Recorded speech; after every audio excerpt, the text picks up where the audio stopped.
Hello and welcome to our information night about our learning environment options for next school year. My name is Amanda Thrower and I'm the principal at Liberty Middle School. You can see my face for a minute and put a face with my voice, and then we'll head back to our slides to provide the information to you tonight. We really just wanted to take some time to really delve into the options for you and give you some more detailed information. It's a big decision, and we want to make sure that families feel confident about that decision and that they're making the absolute best selection for their student.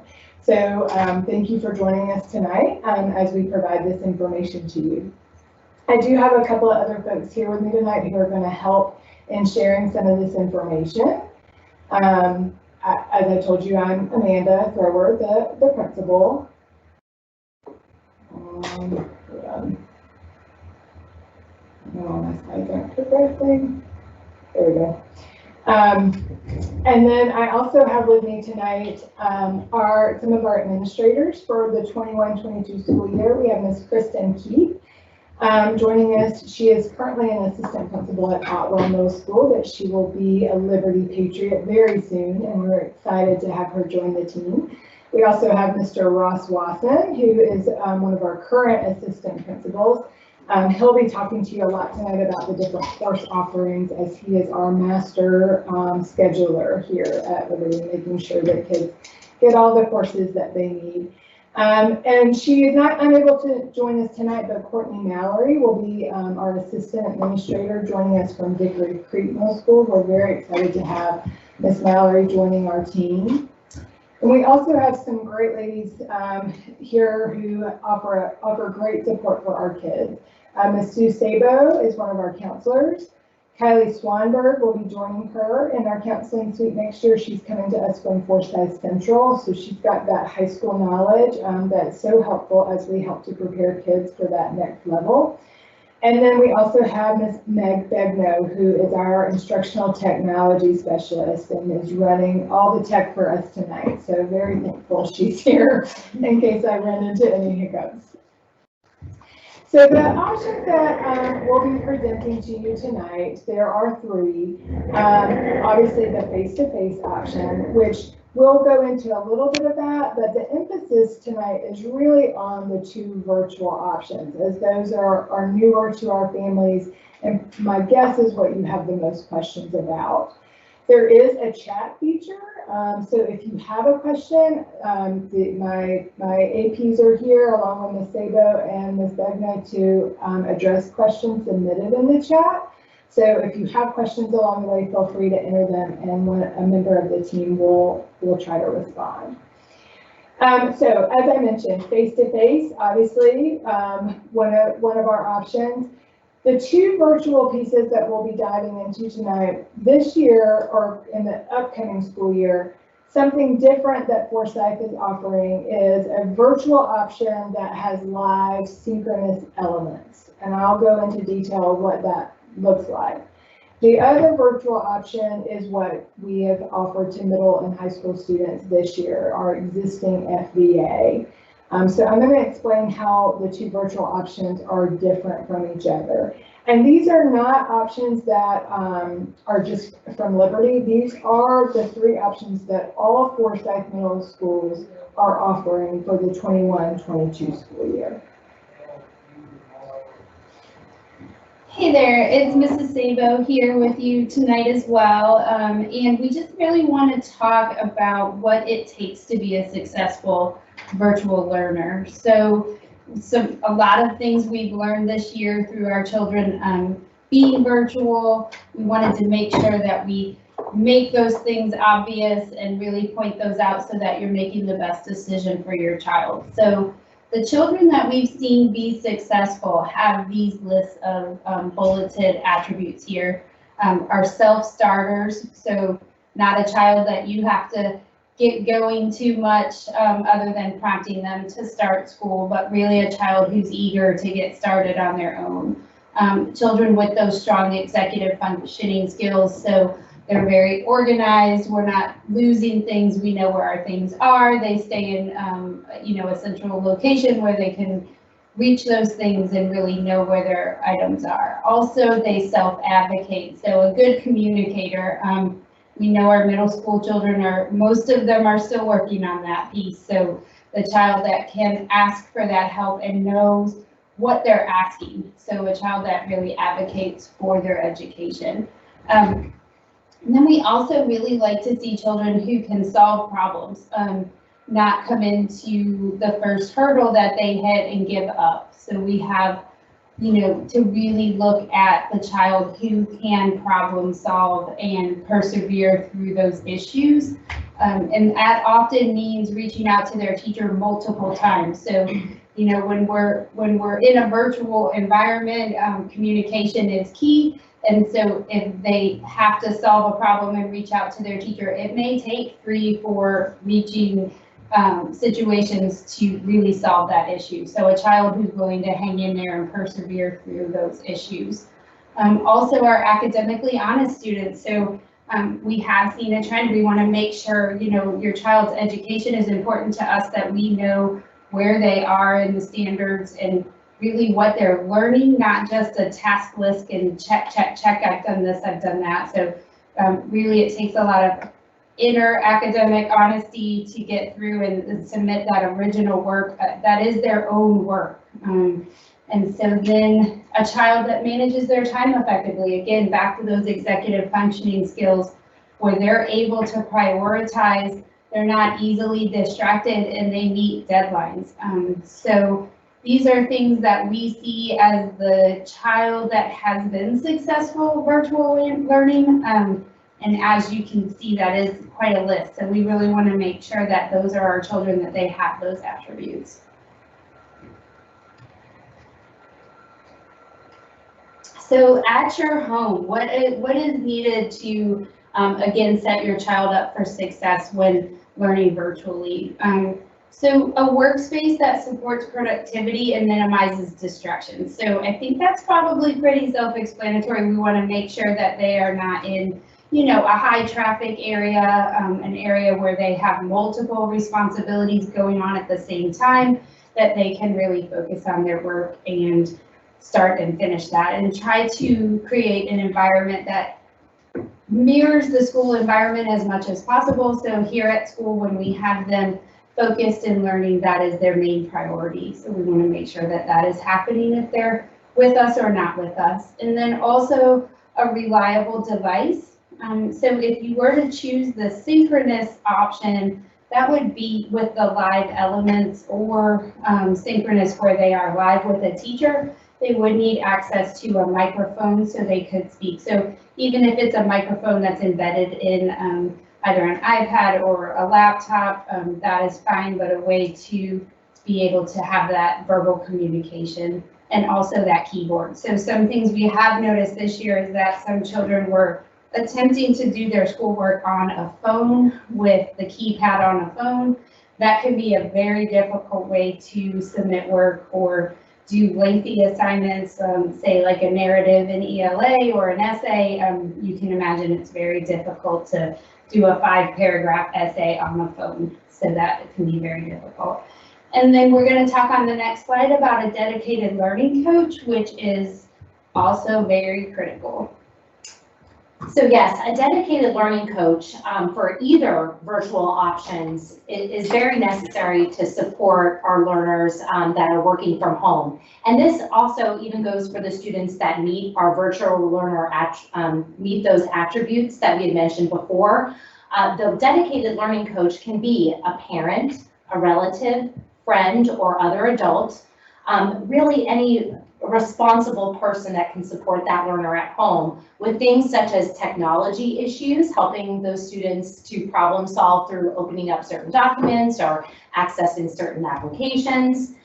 Those learning coaches can also weekly plan live sessions and assignments, especially the establishing of a routine at home and helping those students to maintain that routine as they work through getting to know their courses and move through the curriculum. And also helping those students to monitor their work submission and attendance, since work submission is directly tied to that attendance piece. And that is done through accessing Parent Portal and its learning. So really knowing how to navigate those two platforms and being consistent with checking those so that the students that are working from home are not falling behind.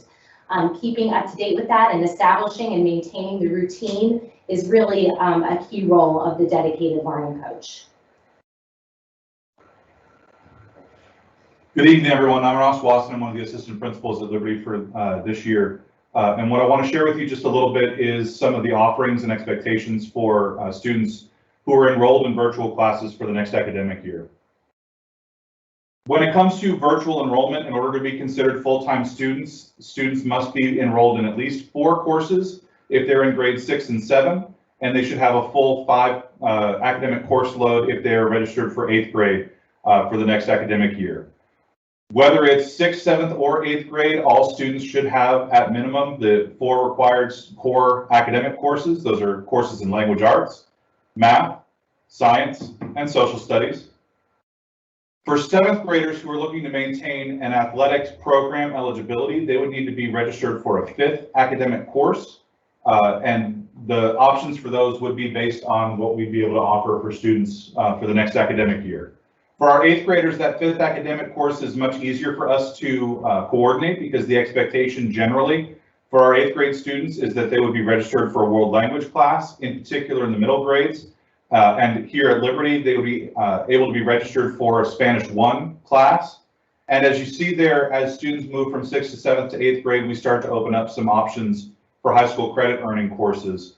In particular, in the 8th grade, students have an opportunity to earn at least 2 high school credits, one being with physical science and the other being with Spanish 1.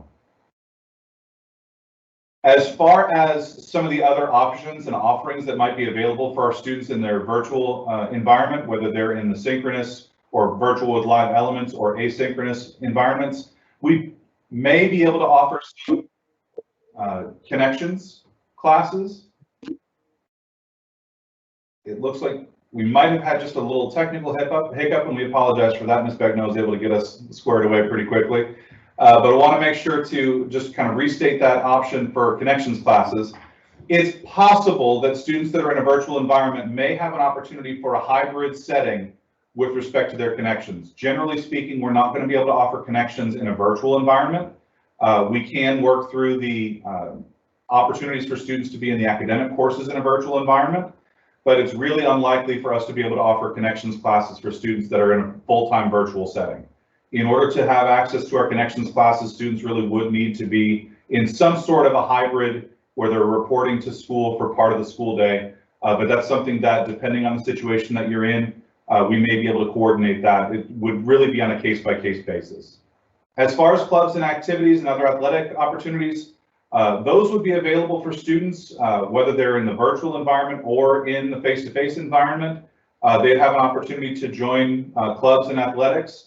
Again, with a lot of our clubs and athletics programs, they're largely going to be driven by opportunities that are presented in the face-to-face environment here in the building, but students would have that opportunity to participate in those activities if that was something that they were interested in.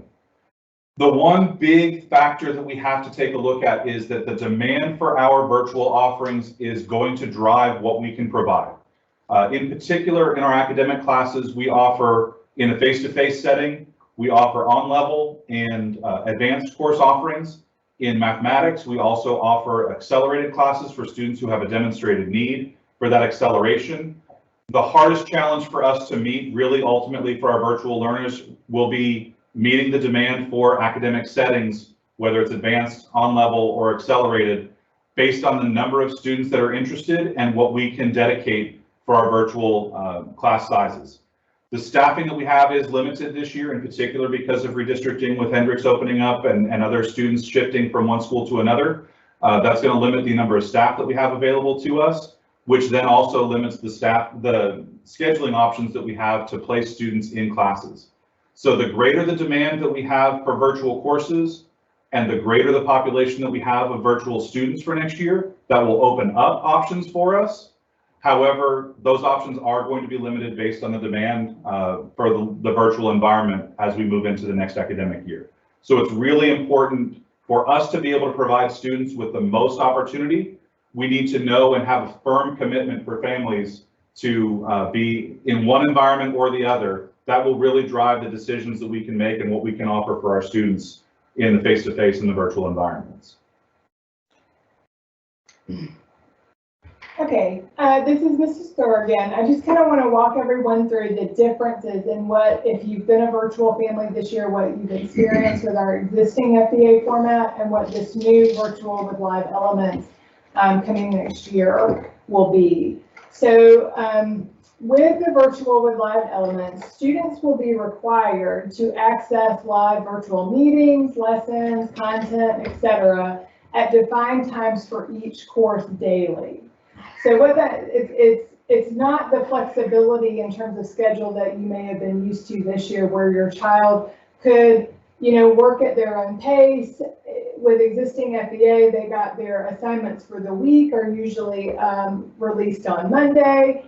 They can work what works for them, but everything's just got to be submitted by Friday. This will not be like that.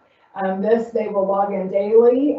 If your student has been, if they're a rising sixth grader and they've done virtual this year as a fifth grader, you're probably more accustomed to what this is like, where they've been getting on regularly with their classroom teacher daily.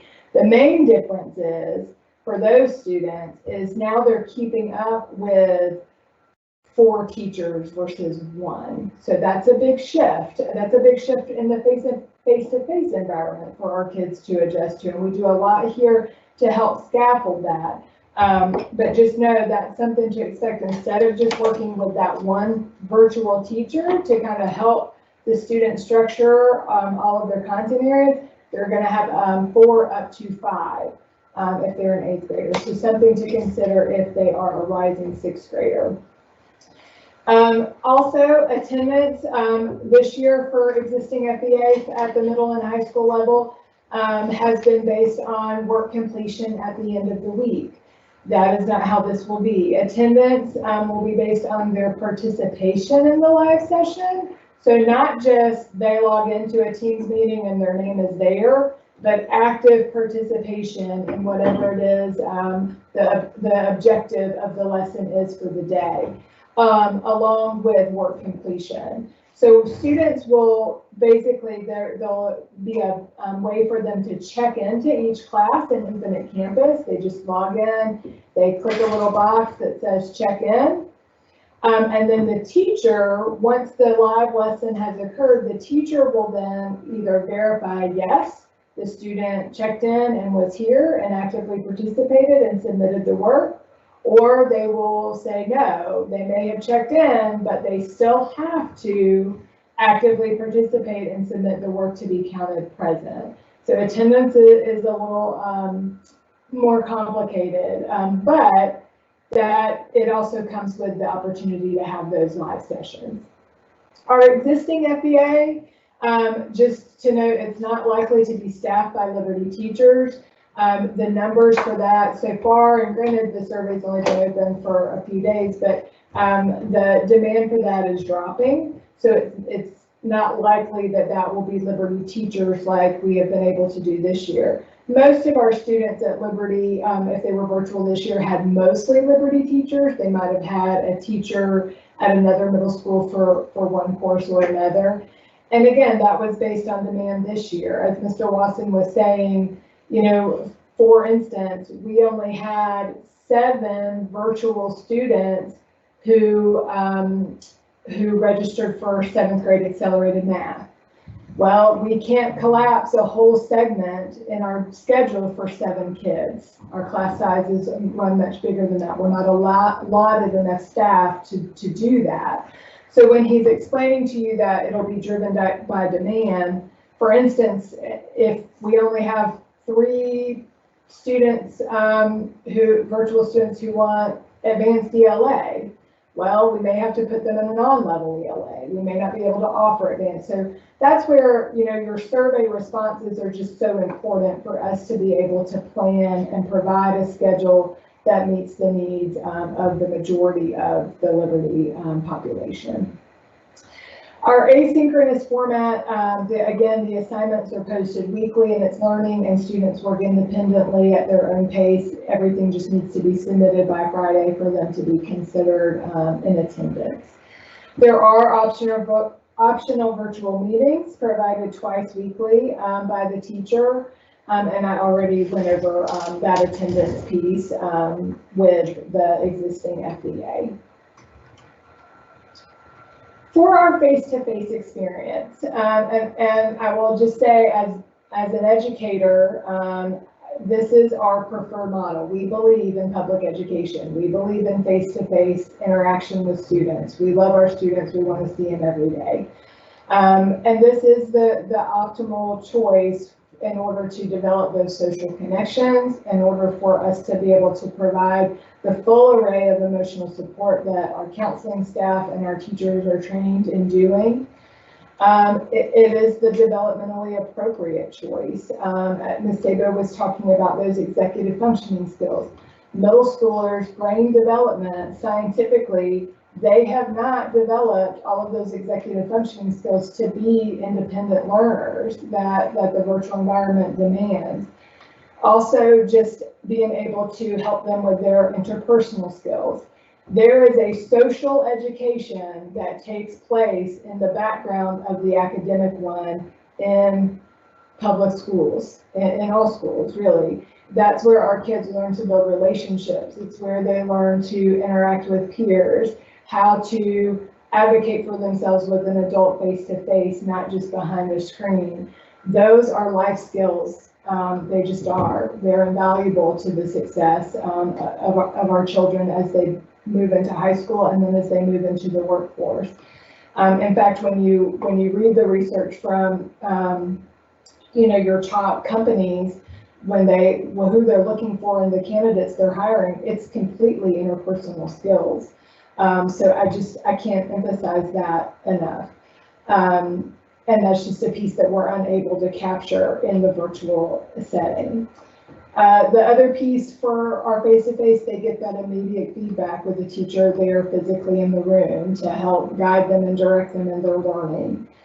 We're also able to offer the full course offerings face-to-face, and I'll get into a little bit more of why that is for Liberty specifically when I get into some of our statistics in just a minute. And then also obviously those connections courses. And our connections courses are really designed to help connect kids to their passions and interests so that heading into high school, they can choose some pathways that will really help prepare them for the career fields they're interested in post-secondary. So those connections courses are vital experiences. I know a big concern for a lot of our families is, I'd love to send my kid back face-to-face, but what are the safety measures going to be? Because while I kind of get on my soapbox about face-to-face, I recognize that. I also understand that we are in the middle of an unprecedented time and that every family has unique needs, which is why we have the virtual options. So in terms of our safety measures for next year, Liberty will continue to follow the guidelines set forth to us by Forsyth County Schools in regards to spread prevention, contact tracing, and all of those things. Forsyth County Schools develops their guidelines through CDC guidance and Department of Health guidance, which, as you've seen, has changed so much just in the past year as we've learned more about COVID, how it spreads, how to properly contact trace, all of those things. So I can't sit here today on April 14th, 2021 and tell you exactly what that's going to look like in August. Just like last year on April 14th in 2020, we had no idea what it was going to look like. I can tell you that we will continue to follow the guidelines. And other than the one school closure that Liberty had to have this year, and that was really more based on an abundance of quarantines. We were up to a third of the school having to quarantine, and that is what led me to make the decision to close for a time just to get that under control. Since that closure, our COVID numbers have been very manageable and on the low side. So I've been very thankful this spring that we've been able to keep our kids in school. Mr. Watson's knocking on wood right now, even as I say that, just because with spring break, we do anticipate an uptick in cases just with folks traveling. But I will say, we've been able to keep our kids healthy for the most part. And our teachers now have been able to be vaccinated, and that is huge for us as well. So if you've got specific questions about the safety measures, please, you can enter those in the chat or reach out to us, and I'll give you as many details as I can. We've done a lot this year to cut down on the interactive piece. To be honest with you, though, I am hoping to get back to a couple of more traditional things. Like, we have not been able to use the cafeteria this year. I'm hoping maybe next year we may be able to do that a little bit, but I'm not committing to anything right now until I have more guidance from our district office, other than to promise you we will put the guidelines in place with fidelity. A couple of statistics I want to share with you just about Liberty specifically. So we started the 2021 school year with 275 virtual students, which was approximately 21% of our student population. Within the first 3 months, we had 49 requests to return. So 18% of our virtual population requested to come back within the first few months of school. It just was not working. And some of them within the first 2 weeks. I actually had a dad on the first day of school at our door asking to make the change. So we had quite a few just realized right off the bat this was not going to work for them. And then all told, throughout the course of the year, 140 of those 275 have asked to return to virtual. So over 50% have asked to come back. And I will tell you, it's been for a variety of reasons. We've had students experience depression just based on the isolation from their peers and just not having that social interaction. Some have developed anxiety without the opportunity to socially interact. I've even had some parents reach out to me because their children have developed screen addictions that they've noticed and have asked for them to come back for that reason. And then overall, the abundant reason that they've asked to come back is just poor academic performance. We've seen so many, A student, A and B students just plummet. And it goes back to that point I was making. It's just not for everyone. The students that we have seen be successful in virtual, so that 50% that have managed to hang in there and are doing well, back to the learning coach that Ms. Keith kind of outlined for you, they have supports at home, parents working with them daily to really provide that extra support to make sure that they're understanding what's being asked of them. They're turning in work on time. They're reaching out to their teacher when they have questions. Those are the families that have been most successful because they've got that support built within the home to offer to their student. So I bring all of those up to you for a couple of reasons. Again, the point of tonight is to help you make an informed decision on what's best for your student. The other piece and why this statistic is important to us, especially as an admin and counseling team, all of these numbers, this 140, returns, represent hours of work to, shift class sizes, to make a new schedule, to transition a student back into the building. That is not quick and easy work. And it's really prevented us from being able to do some of the things that we have wanted to do this year as a school, as an admin team, and as a counseling team. And we just cannot continue to do that moving into 21-22. So we need our families to be certain of their choice, which brings me to our next slide. We've been very, very forgiving. When students are struggling, as a mom of a middle schooler myself, I find it very hard to tell a family, oh, well, they're just going to have to suffer through.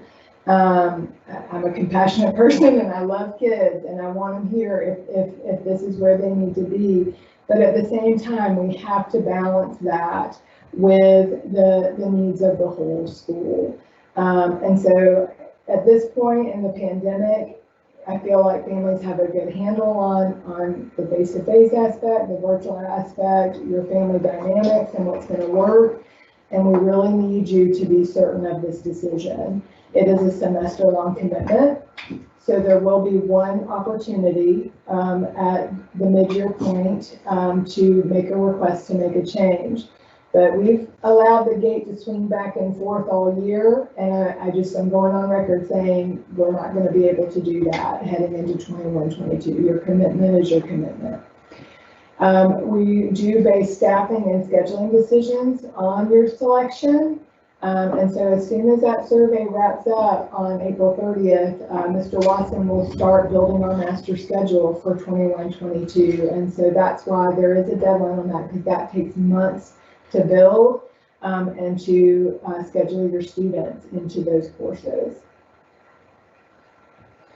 There are, in addition to our presentation tonight, there are all types of resources for you to consult. I'm going to let Ms. Sabo kind of talk you through some of those.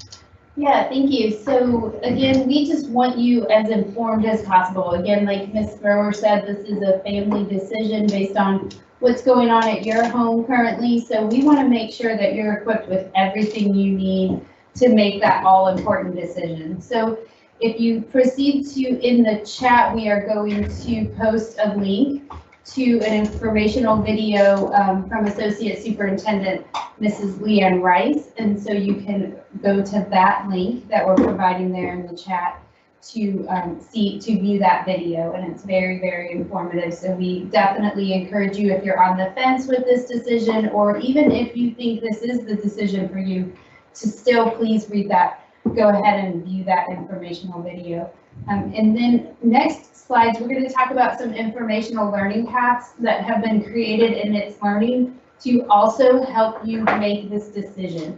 So for our families that have rising 7th and 8th graders, if you follow these directions here, and again, this is being recorded if you need to go back and look at this again and spend more time on this, but we have these learning paths in It's Learning. So if you see, we have one for an adult and one for a student. So if you sign on to your child's It's Learning account, you will see an LMS student group there, and inside that course there is the learning path. Again, there's an adult pathway and a student learning path, and we would love for you to complete those. It's great for you to go through that decision-making process.